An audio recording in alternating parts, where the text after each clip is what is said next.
الحمد لله رب العالمين وبه نستعين والصلاة والسلام على رسوله الكريم أما بعد أعوذ بالله من الشيطان الرجيم بسم الله الرحمن الرحيم وعد الله الذين آمنوا منكم وعملوا الصالحات ليستخلفنهم في الأرض كما استخلف الذين من قبلهم وليمكنن لهم دينهم الذي ارتضى لهم وليبدلنهم من بعد خوفهم أمنا يعبدونني لا يشركون بي شيئا ومن كفر بعد ذلك فأولئك هم الفاسقون. وقال تعالى ولن ترضى عنك اليهود ولا النصارى حتى تتبع ملتهم. صدق اللہ العظیم. بزرگان محترم، آج امت مسلمہ پر جو حالات ہیں، جو مسائل ہیں، یہ اپنی تاریخ کے اعتبار سے کوئی نئے نہیں ہیں. اسی کے ساتھ ساتھ یہ آج جتنی سنگینی اپنے اندر رکھتے ہیں، اپنی سنگینی کے اعتبار سے بھی نئے نہیں ہیں. حالات اس سے زیادہ بھی رہے ہیں اور اس سے زیادہ سنگین بھی رہے ہیں.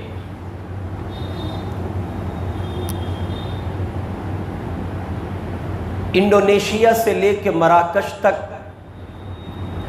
مکمل عرب، مکمل عجم، یورپین سرزمین ہو، دنیا کا کوئی خطہ ایسا نہیں ہے کہ جہاں مسلم امہ پر حالات نئے ہوں.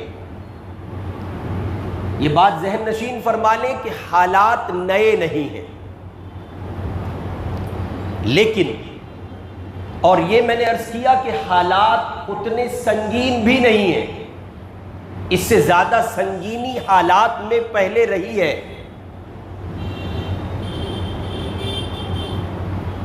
اور اس زمین پر وہ دن دیکھے گئے، انسانوں کی آنکھوں نے وہ دن دیکھے ہیں جب لاشوں کے ڈھیر نہیں انبار دکھے.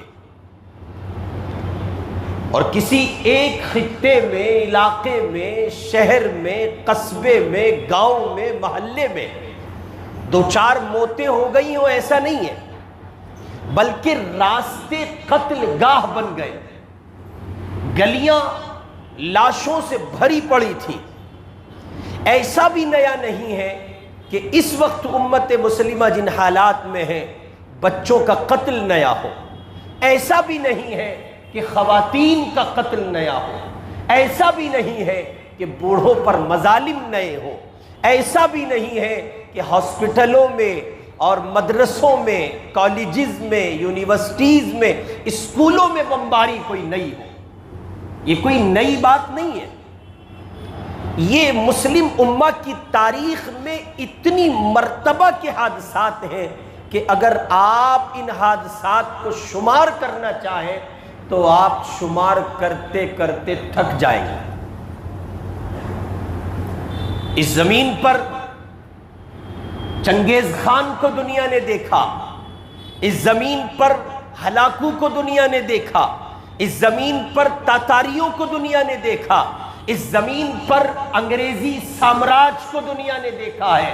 اور دنیا جہان کے ملکوں میں جیسے جیسے حالات امت پر رہے ہیں، اپنی اپنی زمین کے اعتبار سے مسائل کا سامنا لوگوں کو رہا ہے. امت مسلمہ گزشتہ زمانوں میں ان حالات سے گزر کر یہاں پہنچی ہے. اور جن اللہ کے بندوں کے سامنے تاریخ کے اوراق ہیں وہ سمجھتے ہیں کہ قتل کی یہ صف نئی بچھائی گئی ہے.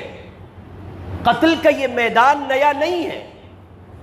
ایسی قتل گاہیں اور میدان بہت پہلے سے سجے آتے رہے ہیں.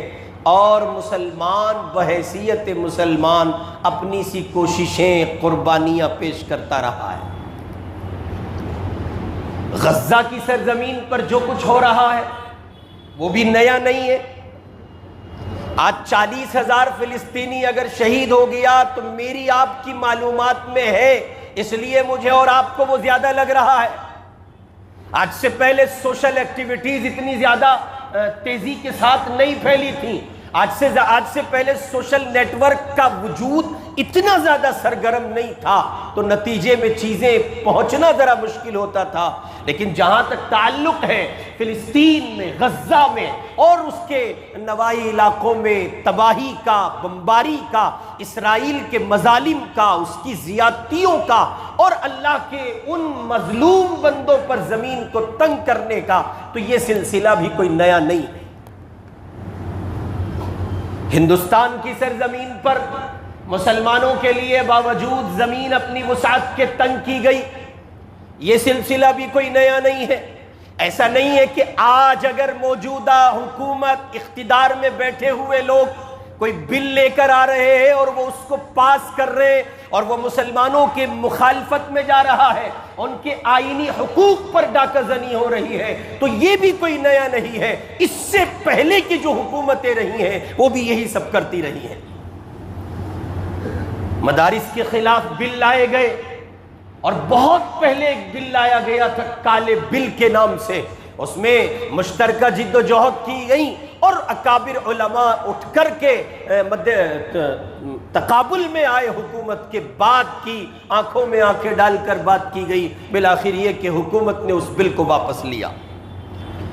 مسلمانوں کی لنچنگ ہونا یہ بھی کوئی نیا مسئلہ نہیں ہے۔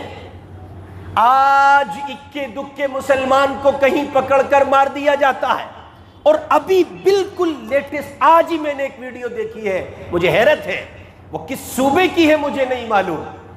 ایک ڈاکٹر کی دکان پر ایک خاتون جاتی ہے اپنے چھوٹے سے بچے کو لے کر۔ آپ دیکھیں مائنڈ سیٹ ہے، آپ تو ای وی ایم کو دہائی دیتے رہو، جتنا ماموں مسلمان ہے ایک جگہ بیٹھے گا، ارے دھوکہ بہت ہوا، تیرے باپ کا راج چل رہا ہے، پھالتو کی باتیں کرتے پھرتے ہو، اپنی عقل اپنی غلطیوں کا ٹھیکرا دوسروں کے سر پھوڑتے ہو، کب تک ای وی ایم کو دوش دو گے؟ یہ تسلیم کیوں نہیں کر لیتے ہو کہ آپ کی عدم محنت کا نتیجہ ہے ایک بہت بڑی تعداد کی ذہن سازی کر دی گئی ہے، وہ سارے کے سارے ہندو نہ ہونے کے باوجود ہندو ہو گئے ہیں، اور آپ مسلمان ہونے کے باوجود مسلمان نہیں ہو سکے۔ دلت ہندو ہے، ارے بولو، بریانی تو کھا کے آئے ہو، روٹی تو کھا کے، ناشتہ تو کر کے آئے ہو یار، دلت ہندو ہے۔ ہیمنت سورین جھارکھنڈ کا سی ایم، غالباً اندر ہے کہ چھوٹ گیا معلوم نہیں، سی ایم نے جب شپت گرہن کے سماروہ میں شپت لی تو یہ کہہ کر اس نے اس بات کو کنڈیم کیا کہ ہم ایشور کے نام کی شپت نہیں لیں گے اس لیے کہ ہم ہندو نہیں ہیں۔ یہ ہیمنت سورین نے کہا ہے، یہ آن ریکارڈ چیزیں موجود ہیں۔ اس ملک میں آدیواسی ہندو ہیں نہیں ہے، وہ خارج کرتے ہیں اس کو۔ پارسی ہندو ہے، خارج کرتا ہے اس کو۔ دلتوں کی جتنی غوطیں ہیں وہ ہندو ہیں نہیں، بہت سی غوطیں خارج کرتی ہیں اپنے آپ کو۔ آپ سکھوں کو ہندوؤں کی صف میں لا کے کھڑا کریں گے؟ نہیں، قطعاً نہیں۔ لیکن آپ دیکھیں ایک مہم گویا چلائی گئی، ایک محنت گویا کی گئی، اور سارے ملک کے مسلمان طبقے اور عیسائی طبقے کو چھوڑ کر بقیہ سب کو ہندو بنا دیا گیا۔ یہ محنت کی گئی ہے، یہ بلا وجہ نہیں ہوئی، یہ محنت کی گئی ہے۔ ہم نے اور آپ نے کر کے نہیں کھایا، حضرت معاف کرنا، بہت معافی کے ساتھ۔ پھر بات نکلتی ہے تو پھر وہ گھر کی پولیں کھلنے لگتی ہیں، تو اس لیے ذرا سا وہ عجیب لگتا ہے۔ گھر کی پولیں کھلتی ہے نا تو وہ اپنی کھل رہی ہے چونکہ، تو وہ پھر عجیب لگتا ہے۔ ہم نے نہیں کر کے کھایا اور ابھی بھی سمجھنے کو تیار نہیں ہے۔ ہماری صورتحال یہ، میں عرض کر رہا ہوں، زمین پر مسلم امہ کے لیے جو حالات ہیں وہ نئے نہیں ہیں۔ یہ لنچنگ کے سلسلے پہلے بھی تھے، اس کی شکل بدلی ہوئی تھی۔ بم بلاسٹ ہوتے تھے، مسلمان اٹھائے جاتے تھے، کہیں ہلکا سا شوشہ پایا گیا، اٹھا لو مسلمانوں کو، گرفتار کیے گئے مسلمان۔ ہم سارا دوش موجودہ حکومت کے اس دھڑے کو نہیں دے سکتے. اس سے پہلے جو حکومتیں ایک لمبے زمانے تک اقتدار میں رہی ہیں ان کے حالات بھی کچھ کم نہیں رہے. اور میں نے اس کو بہت پہلے بھی کہا ہے کہ ہم مسلمانوں کو سیاسی خانوں میں اپنا مستقبل تلاش نہیں کرنا چاہیے. ہمارے مستقبل کے خاکے چھپے ہیں تعلیم میں، ایجوکیشن سسٹم میں. ہمارے مستقبل کے خاکے چھپے ہیں اسلام کو اپنے وجود پر عیاں کرنے، نافذ کرنے اور اللہ کے دوسرے غیر مسلم بندوں تک اسلام کی صحیح تصویر پہنچانے میں. میرے بھائی، آج امت مسلمہ جن حالات سے گزر رہی ہے اس میں نیا پن تو کچھ نہیں ہے، لیکن ایک چیز نئی ہے جو آج سے پہلے کبھی نہیں تھی. حالات تھے لیکن یہ بات نہیں تھی، حالات تھے لیکن یہ کنڈیشن نہیں تھی. آج سے پہلے جب کبھی امت پر حالات آئے تو سوشل نیٹ ورک نہیں تھا، تڑپتی لاشیں نہیں دکھتی تھیں، بلکتے بچے نہیں دکھتے تھے، بیوہ بہنیں نہیں دکھتی تھیں، ماؤں کے لاشیں پڑے ہیں، باپ بھائیوں کے لاشیں پڑے ہیں. فلسطین جل کے خاک ہو گیا. شام کی سرزمین پر 60,000 بچوں کو شام کے ظالم بشار الاسد کی حکومت میں مار دیا گیا. شام کے شہر کہیے کہ حلب میں بچوں پر زمین اتنی تنگ کی گئی کہ جس کی انتہا نہیں. عراق کی سرزمین پر ایک صدام کی تلاش میں 10 لاکھ انسان مار دیا گیا. لیبیا کو تباہ کر دیا گیا. میانمار کا مسلمان آج بھی اپنے لیے زمین تلاش کر رہا ہے. روہنگیا میں ارکانیوں کے لیے کوئی جگہ نہیں ہے. آج سے پہلے بھی حالات تھے، ارکانی پہلے بھی مشکل میں تھے، غزہ پہلے بھی مشکل میں تھا، عراق پہلے بھی مشکل میں تھا، فلسطین پہلے بھی مشکل میں تھا، شام پہلے بھی مشکل میں تھا، ہندوستان میں پہلے بھی ظلم تھے، چائنا میں پہلے بھی بربریت تھی. لیکن اللہ کے بندو، اس وقت مسلمانوں میں بے حسی نہیں پائی جاتی تھی، آج بے حسی پائی جاتی ہے. یہ نیا ہے، سب کچھ پرانا ہے، یہ نیا ہے. بے حسی کا بالکل نیا ٹریلر، بے حسی کی نئی پکچر، اس کا نیا ٹریلر. کل یہاں بیٹھے ہوں گے بہت سارے، اب آگے جنید بغدادی بننے، جمعہ پڑھنے. آج چھت پہ چڑھے ہوئے ہیں اپنی، انہیں ملی ہے آزادی. یہ سب سے بڑے آزادی کے فریڈم فائٹرز کے پوتے ہیں، چھت پہ چڑھے ہوئے ہیں. ڈیک بج رہا ہے، گانے بج رہے ہیں، میوزک کی تھاپوں پر مرد عورت بچے سب رقص کر رہے ہیں. بیچ روڈ پہ ڈیک بجائے ہوئے ہیں. ایک ایک آدمی کو گانے کا ایک ایک بول حفظ کرانے کا پلان کیا ہوا ہے. اور شام کو بریانی چل رہی ہے، مرغن چل رہے. یہ ظالم بھول گئے فلسطین جل رہا ہے، یہ ظالم بھول گئے، یہ بے حس لوگ بھول گئے، بے غیرت لوگ فلسطین تباہی کا شکار ہے. یہ بھول گئے کہ تمہیں آزادی ملی ہے، ان اللہ کے بندوں کو آزادی نہیں ملی ہے. آزادی کی نعمت کو سیلیبریٹ کیا جاتا ہے، اس پر پاگل پن نہیں کیا جاتا. یہ آزادی منا رہے ہیں. ادھر اوقاف کی زمین ہڑپنے کی تیاری کر رہی ہے مہربان حکومت، ادھر یہ آزادی منا رہے. ہمارے نوجوان اور لگے پڑے پتنگ کھینچنے پہ. کیا کر لو گے؟ اڑاؤ پتنگ، جاؤ اڑاؤ پتنگ. اور خواتین سے بھی کہوں گا، عورتوں تک آواز پہنچتی ہے، بناؤ بریانی، سیکو ٹکیاں. پھر کہو گے ابے بالکل روٹی، بالکل اللہ کے بندے کہ روٹی پانی کپڑا بند کر. نہیں، یہ نہیں کہہ رہا ہوں. غور کرو ان حالات میں کس طرح سے چلنا چاہیے اور میں اور آپ کس طرح سے چل رہے ہیں. یہ طرز ہے، یہ چلن ہے مسلم امہ کا. ارے بھائی، آزادی کی ایک گویا موقع تھا تو آزادی کی کہیے کہ خوشی کو، اس کی پارٹی کو سیلیبریٹ کیا جاتا. اپنے فریڈم فائٹرز کو زندہ کرتے، کہیں جھنڈا پھیرا لیتے، ان کو ایصال ثواب کر لیتے، قربانی کو یاد کر لیتے، اپنے آپ کو زندہ کر لیتے. زندہ کہ جیسے وہ ملک کے لیے کھڑے رہے ہیں ویسے ہم بھی ملک کے لیے کھڑے ہوں گے. نہ جی نہ حضرت، ہم نے تو یہ طے کیا ہے. چھت پہ لے گیا تھا جی میں تو صبح ہی، خاندانی ماموں ہے حضرت. پھر کہتے ہیں لوگ مجھے یار تو بہت بولتا ہے. بہت نہیں بولتا ہوں. مسلم امہ کی اس حالت اظہار پر اگر یہ نہ کہا جائے تو اور کیا کہا جائے. آپ ہی کو ملی آزادی. غیر مسلم محلوں میں چلے جاؤ، یہ تھا آپ ہی آئے ہیں دنیا میں نئے، سارا صحرا آپ ہی کے سر ہے۔ اور میاں اگر آزادی کا سیلیبریشن یہی ہے تو معاف کیجئے، یہ ملک کے ساتھ، خود کے ساتھ، قوم کے ساتھ زیادتی ہے، اسے آپ انصاف پر، حق پر مبنی نہیں کہہ سکتے۔ ان حالات میں آپ کو پتنگ سوج رہی ہے، ان حالات میں مسلم امہ کے جوانوں کو جناب من چھتوں پر ڈیگ رکھ کر اور جو ہے میوزک کی تھاپوں پر رقص سوج رہا ہے، مسجد کا خیال نہیں، مسجد کا ادب نہیں، مسجد کا احترام نہیں، دائیں بائیں مسجدیں ہیں اور ڈیگ بج رہے فل آوازوں میں، نماز ہو رہی ہے، مصلی پر امام ہے، اذان مؤذن دے رہا ہے، خدائے پاک کا نام بلند ہو رہا ہے، اور صاحب ہیں کہ صاحب میرے دیش میں، میرے ملک میں انتی پروان چڑھے، اس لیے ہمارے یہ فریڈم فائٹر جو صبح سو کے چیپڑوں میں ہاتھ ملتے ہوئے 12 بجے سو کے اٹھتے ہیں، ہم نے دیش کی آزادی کو سیلیبریٹ کرنا ہے۔ یہ عقل کے اندھے، یہ پاگل احمق نوجوان جن کو شعور نہیں، عقل نام کی کوئی شے نہیں، ان کو چلنا کس طرف تھا اور یہ چل کس طرف رہے ہیں۔ اور پھر اس پر بس نہیں، چلو اتنا کر لیا تھا،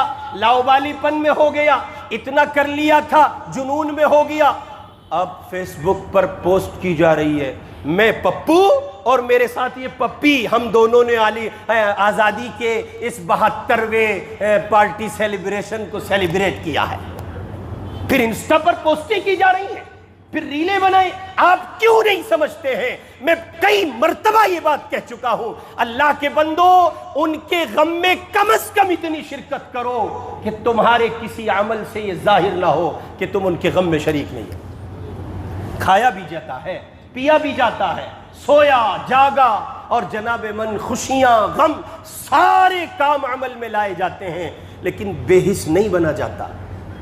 اللہ کے بندو بے حس نہیں بنا جاتا۔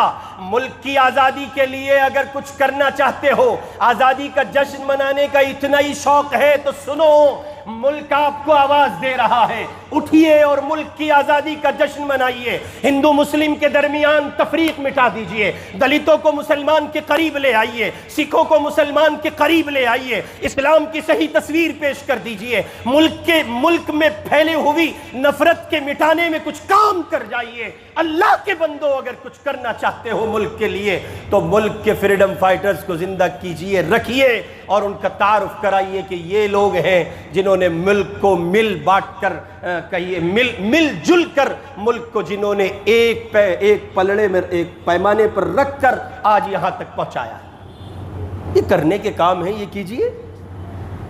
عجیب صورتحال، میں عرض کر رہا ہوں کہ یہ کوئی نئی بات نہیں ہے کہ مسلم امہ پر حالات ہوں، لیکن بے حسی نہیں ہے۔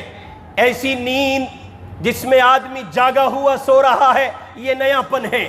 ایسے انداز سے رہنا کہ جب سب کچھ ہوتے ہوئے اپنی آنکھ سے دیکھ رہا ہے، لاشیں تڑپتے ہوئے دیکھ رہا ہے، معصوم بچوں کی لاشیں دیکھ رہا ہے، ایک ماں جس نے ابھی کچھ دیر پہلے 2 جڑواں بچوں کو جنم دیا ہے، اس کا شوہر ان بچوں کے لیے کچھ میڈیسنز لینے گیا ہے، اور ٹھیک اس جگہ جس جگہ اس خاتون نے ان بچوں کو جنم دیا ہے، پرسوں کا تازہ قصہ ہے، بمباری ہوتی ہے، اور وہ ننھی جان جو ابھی دنیا میں آئی بھی نہیں تھی صحیح معنی میں، اس دنیا کو، دار فانی کو خیر بات کہتی ہے اور باقی کو کوچ کر جاتی ہے۔ یہ وہی فلسطین کی سرزمین ہے جس کی سرخی کم ہونے کا نام نہیں لے رہی ہے۔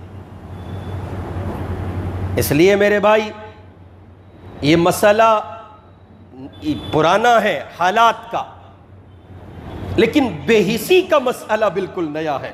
اور اس کو کمال کسی کہنے والے نے کہا تھا، صاحب عجیب بات کسی کہنے والے نے کہی ہے کہ اتنا زیادہ خطرہ اور اتنا زیادہ احساس اس بات کا نہیں ہے کہ مسلم امہ حالات میں ہے، جتنا زیادہ خطرہ اور ڈر اس بات کا ہے کہ مسلم امہ کو حالات پر بے حسی سوج رہی ہے۔ کسی شاعر نے کہا، سنا ہے ڈوب گئی بے حسی کے دریا میں، سنا ہے ڈوب گئی بے حسی کے دریا میں وہ قوم جس کو جہاں کا امیر ہونا تھا۔ آئے تھے اس لیے، کنتم خیر امت اخرجت للناس تأمرون بالمعروف وتنہون عن المنکر، آئے تھے اس لیے کہ دنیا جہان کی قوموں کی رہبری کریں گے، آئے تھے اس لیے کہ زمین پر اللہ کے نظام کو نافذ کریں گے، آئے تھے اس لیے کہ محمد کا چراغ گھر گھر لے کر جائیں گے، آئے تھے اس لیے کہ محمد الرسول اللہ کے دین کو، آپ کے نظام کو، آپ کی شریعت کو پورے جہان پر لے کر پھریں گے۔ اور وہ قوم جس کو جہاں کا امیر ہونا تھا وہ بے حسی کی دریا میں ڈوب گئی ہے۔ میرے بھائی اس سے نکلیے۔ اور اس گنہگار نے بہت پہلے یہ بات کہی تھی کہ بے دینی اتنا بڑا مسئلہ نہیں ہے جتنا دین بیزاری مسئلہ ہے، حالات کا ہونا اتنا بڑا مسئلہ نہیں ہے جتنا بڑا مسئلہ حالات پر بے حسی کا ہے۔ بے حس ہیں میں اور آپ، تڑپتے لاشیں اگر روش نہیں بدلتے ہیں تو کس پہلو پر، کس شکل پر، کس تباہی کے بعد روش بدلو گے؟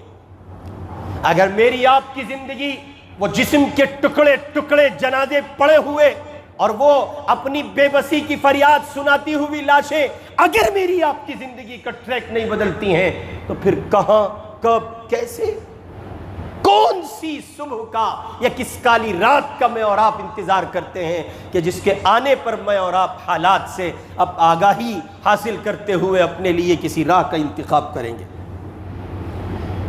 ایک زمانہ تھا جب مسلمانوں کی حس بیدار تھی کہ مسجد کے برابر میں ذرا برابر تو کوجا 1927 میں مالیر کوٹلہ میں 1920 سے لے کے 30 تک کے درمیان کسی سن میں، مجھے پختہ یاد نہیں ہے، مالیر کوٹلہ میں مسجد کے سامنے سے غیر مسلموں کی ایک بارات گزر گئی گھوڑی چڑھ کر اور ڈھول بج رہا تھا۔ مسلمانوں نے محض اتنی سی بات پر فساد، جھگڑا برپا کر دیا اور ہندو مسلم فساد ہو گیا کہ انہوں نے ہمارے مسلمانوں کے مذہبی اللہ کے گھر مسجد کی بے حرمتی کی ہے۔ آج بھی وہی مسلمان ہیں کہ وہ مسجد کے برابر میں بیٹھے ہوئے ڈیگ بجا رہے ہیں، وہی مسلمان ہیں کہ ان کے موبائلوں کی گھنٹیاں ایسی ہوتی ہیں کہ وہ مسجدوں میں بجتی ہیں تو گویا پورا میوزک کا ماحول قائم ہو گیا۔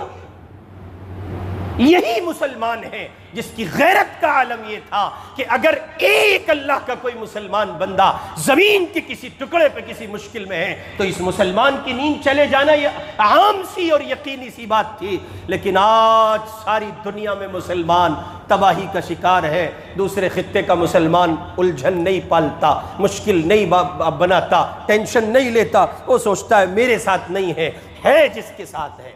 سن لو، اچھے سے سن لو، ہندوستان کی سرزمین کب غزہ بن جائے، ہندوستان کے لیے کب ارکانی مسلمان روہنگیا مسلمانوں جیسی زمین تنگ کر دی جائے، ہندوستان میں کب بشار جیسے ظالم کی طرح قتل عام کی فضا ہموار کر دی جائے، کچھ نہیں کہا جا سکتا۔ اگر آپ یہ سمجھتے ہیں کہ جناب من ایسا نہیں ہے تو آپ بڑی غلط فہمی کا شکار ہیں۔ اس لیے اپنی حس بیدار کیجئے، احساس لائیے، آپ کا جی دکھے، توجہ ہے، آپ کا جی دکھے، امت کی بے بسی، امت کی بے بسی، اس کی بیچارگی اور اس کی مجبوریاں آپ کو ایک وقت کا کھانا چھوڑ دینے پر مجبور کر دے، آپ کو خوشی میں کمی لانے پر مجبور کر دے، یہ ہے آپ کی حس کا بیدار ہو جانا۔ ابھی گزشتہ دنوں میں ایک اللہ کے نیک بندے سے ملاقات ہوئی، ایک بزرگ تھے، ایک اللہ والے تھے، تو میں نے ان سے کہا، میں نے کہا حضرت سفر نہیں ہو پا رہا ہے، میں دیکھ رہا ہوں پچھلے 2-3 سالوں سے آپ بیت اللہ نہیں جا رہے ہیں۔ بڑا عجیب چپتا ہوا جملہ کہا کہ مصطفیٰ کے دربار میں جاتے ہوئے شرم آتی ہے، اگر پوچھ لیا میری امت پر جو حالات ہیں تم کیا کر رہے ہو؟ وہ میں جو بھڑکتا ہوں نا وہ بلا وجہ نہیں بھڑکتا، عمروں پہ عمرے اور حج پہ حج اور پھر زندگی میں تبدیلی کا نہ ہونا، وہ اس لیے وہ ایک درد ہے، وہ کسی کو مطعون کرنا یا ٹارگٹ کرنا مقصود نہیں ہوتا۔ وہ اللہ کے بندے حج کو گیا تھا، عمرے کو گیا تھا، مصطفیٰ کی چوکھٹ سے ہو کے آیا ہے، کیسا سنگ دل ہے تو، مصطفیٰ کا چہرہ سجاتے ہوئے تجھے ابھی بھی حیا آ رہی ہے۔ غور تو کریں نا بابا، حضور کی عدالت میں، حضور کے روزے پہ جا کے اگر سنت مصطفیٰ سجانے کی توفیق نہیں ہوتی تو پھر وہ کون سی چوکھٹ لاؤ گے جہاں جا کے اس سنت کے احیاء کی توفیق ملے گی؟ اس لیے میرے بھائی اپنی حس کو بیدار کیجئے، مسلمان ہیں، مسلمانوں کی طرح رہیے۔ اللہ کے پاک پیغمبر نے کہا المسلم اخو المسلم، المسلم اخو المسلم، مسلمان مسلمان کا بھائی ہے، لا یظلمہ، نہ اس پر ظلم کرتا ہے، ولا یخذلہ، اور نہ ظلم کے لیے اس کو بے یار و مددگار چھوڑتا ہے۔ یہ ہے اس کا بیدار ہو جانا۔ اس لیے مسلمان ہیں یہ آپ کے۔ ابھی عام آدمی پارٹی کے ایک لیڈر پرسوں ترسوں ملے، میں نے ان سے کہا بھائی لیڈرشپ میں ایک بڑی بیماری آ گئی ہے، مسلم لیڈرشپ میں ہندوستان کی سرزمین پر ہی نہیں بلکہ پوری دنیا میں تقریباً یہ بیماری آ چکی ہے، اور ہم اس لیے اس کو مسلم لیڈرشپ کہہ کر پکار رہے ہیں چونکہ ہے وہ۔ لیکن ایک مسلم لیڈر کے جو اوصاف ہونے چاہیے ازرو شرع، وہ بہرحال ان میں نہیں پائے جاتے۔ ابھی تازہ ایک لیڈر گزرا ہے جسے لیڈرشپ کے صف کا ایک فرد کہنا حق بجانب ہوگا، 100% درست ہوگا۔ امیر المومنین شہید اسماعیل ہانیہ رحمہ اللہ، اس اللہ کے بندے کو آپ کہیے کہ وہ مسلم لیڈرشپ کا حصہ تھا۔ جب اس کے 3 بیٹوں کو شہید کیا گیا عید کے دن، تو اس نے یہ کہہ کے اپنے بیٹوں کے غم کو امت کے دلوں پر سے ہلکا کیا کہ لوگوں، میرے بچوں کا خون عام فلسطینیوں کے خون سے زیادہ نہیں ہے۔ ہماری مسلم لیڈرشپ کا حال یہ ہے کہ ان کے اپنے، اور یہی اسی کا نتیجہ تھا۔ اسماعیل ہانیہ اپنے بچوں کو فلسطین سے لے کر نہیں گئے، وہ چاہتے تو پورا گھرانہ محفوظ کسی اور ملک میں شفٹ ہو سکتا تھا، وہ چاہتے تو ان کے بچے کیمبرج یونیورسٹی میں پڑھ سکتے تھے، وہ چاہتے تو ان کے بچے آکسفورڈ میں پڑھ سکتے تھے اور دنیا جہان کے خطوں میں پڑھ سکتے تھے، ان کو بڑی بڑی VIP جگہ مل جاتی، لیکن وہ کہتے تھے ہماری حس بیدار ہے، ہم مسلم امہ کو بے یار و مددگار نہیں چھوڑ سکتے۔ اسی کا نتیجہ تھا اسماعیل ہانیہ کسی فلائٹ میں تھے، غالباً وہ قطر آ رہے تھے، اور کوئی بندہ قطر سے وہ قطر سے کہیں جا رہے تھے کسی ملک میں واللہ عالم، اور کوئی دوسرا بندہ جو قطر سے عمرے کے لیے جا رہا تھا، اس نے یہ اپنا واقعہ لکھا۔ اس نے کہا میری ملاقات ہوئی، مجھے پتا چلا کہ اگلی سیٹ پہ اسماعیل ہانیہ بیٹھے ہیں۔ ہائے رے کیا نصیب لایا ہے! 2 دن پہلے ایران کی سرزمین پر ایران کے حکام سے یہ کہہ رہے ہیں دنیا آنی جانی ہے، دنیا فانی ہے، اصل تو امت ہے، امت کی حفاظت کے کچھ سامان ہوں، اور 2 دن پہلے یہ کہہ رہے تھے کہ اللہ مجھے جام شہادت عطا کرے۔ کیا رنگ لایا تھا، کیا نصیب تھا، کیا مقدر تھا! 2 دن پہلے مانگا ہے، رب اکبر نے 2 دن بعد دے دیا ہے۔ جس فلائٹ میں بیٹھے ایک نوجوان کو پتا چلا کہ اسماعیل ہانیہ بیٹھے، وہ بھی چل کے آگے گیا، سلام دعا ہوئی، ملاقات ہوئی، اس نے بتایا کہ میں عمرے پر جا رہا ہوں، روزہ رسول پر بھی حاضر ہوں گا۔ اسماعیل ہانیہ کی آنکھیں بھر آئیں، کہنے لگے روزے پہ پہنچو تو رسول اللہ کو سلام کہنا، اور کہنا اللہ کے پاک پیغمبر آپ نے اقصی کے تحفظ کی باغ ڈور کچے ہاتھوں میں نہیں تھمائی ہے، جن ہاتھوں میں اقصی کے تحفظ کی باغ ڈور ہے وہ جان تو دے سکتے ہیں، اقصی کو بے یار و مددگار نہیں چھوڑ سکتے۔ یہ اسماعیل ہانیہ تھے، اسے کہا جاتا ہے مسلم لیڈرشپ۔ ہمارے یہاں کے مسلم لیڈرشپ پنڈا جی مسلمان ہر جگہ یہاں بھی ہاتھ جوڑ رہے ہیں، یہاں بھی ہاتھ جوڑ رہے ہیں، یہاں بھی ہاتھ جوڑ رہے ہیں، کبھی مورتی کے سامنے، کبھی برادران وطن کے سامنے۔ مسلم لیڈرشپ کو براہ راست مخاطب کر کے عرض کر رہا ہوں، OMPO، OMLO، او کونسلروں، پردھانوں، پنچایت کے ممبروں، او مسلم لیڈرشپ کل ہندوستان کی، اللہ کے بندوں سنو، یہ نہ بھولا کرو کہ تم مسلمان ہو، تمہارا مذہب اس کی اجازت نہیں دیتا کہ تم کسی ایسی مذہبی کسی ایسی مذہبی تقریب میں شرکت کرو جس میں شرکت، اور اس حد تک شرکت کہ تمہارا ایمان لے جائے، اس کی مذہب اسلام تمہیں اجازت نہیں دیتا ہے۔ میری سمجھ میں یہ بات نہیں آتی کہ یہ مسلم لیڈرشپ یوں کیوں نہیں کہتی لکم دینکم ولی دین؟ یہ کیوں نہیں کہتی شرما جی آپ کے ساتھ ہیں قدم سے قدم ملا کر، کندھے سے کندھا ملا کر، شرما جی آپ کے ساتھ ہیں، ایک تھالی میں کھائیں گے، ایک دسترخوان پہ کھائیں گے، ایک زمین کے ٹکڑے پہ کھائیں گے، ایک چھت کے نیچے کھائیں گے، ایک ملک کے لیے، اپنے ملک کے لیے شانہ بشانہ ایک ساتھ لڑیں گے، دشمن کا مقابلہ کریں گے؟ کیوں نہیں کہتی مسلم لیڈرشپ اللہ کے بندو ہم اکٹھا رہیں گے؟ لیکن بات آتی ہے دین کی تو کیوں نہیں کہتی لکم دینکم ولی دین؟ شرما جی آپ کا دین آپ کے ساتھ ہے، ہمارا دین ہمارے ساتھ ہے۔ مسلم لیڈرشپ سے مؤدبانہ گزارش، انتہائی احترام کے ساتھ، آپ چنے ہوئے سانسد ہیں، بڑی عظمتوں کے ساتھ، آپ چنے ہوئے ودھائک ہیں، کاؤنسلر ہیں اور چنے ہوئے پردھان ہیں، مسلم لیڈرشپ کی خدمت میں دست بستہ عرض ہے اللہ کے بندو کسی کی رعایت میں، مروت میں، رواداری میں، قومی یکجہتی میں اتنے آگے نہ بڑھو کہ آپ کا ایمان داؤ پہ لگ جائے۔ اپنی حس کو بیدار رکھو، ہر آن آپ کو مستحضر ہونا چاہیے کہ آپ مسلمان ہیں۔ اس لیے آج جب جائیں اور وقت گزارنے کے بعد شام ہو جائے اور شام ہونے کے بعد رات آ جائے تو بستر پہ بیٹھ کے کچھ دیر کے لیے محاسبہ کیجئے گا، غور کیجئے گا آپ کی حس کا کتنا پرسنٹیج بیدار ہے اور کتنا مر چکا ہے۔ اگر بیدار ہے تو شکر ادا کیجئے گا اور اگر مر گیا ہے تو زندہ کیجئے، اس لیے کہ جن کی حس مر جاتی ہے وہ کتے، سور، بلیوں کی مانند ہوتے ہیں، ان کی حیثیت انسانوں کی صف سے نکال دی جاتی ہے۔ اللہ میری آپ کی سب کی حفاظت فرمائے، مجھے اور آپ کو ایمانی حس عطا فرمائے، اس کی بیداری اور شعور عطا فرمائے۔ وآخر دعوانا ان الحمدللہ رب العالمین۔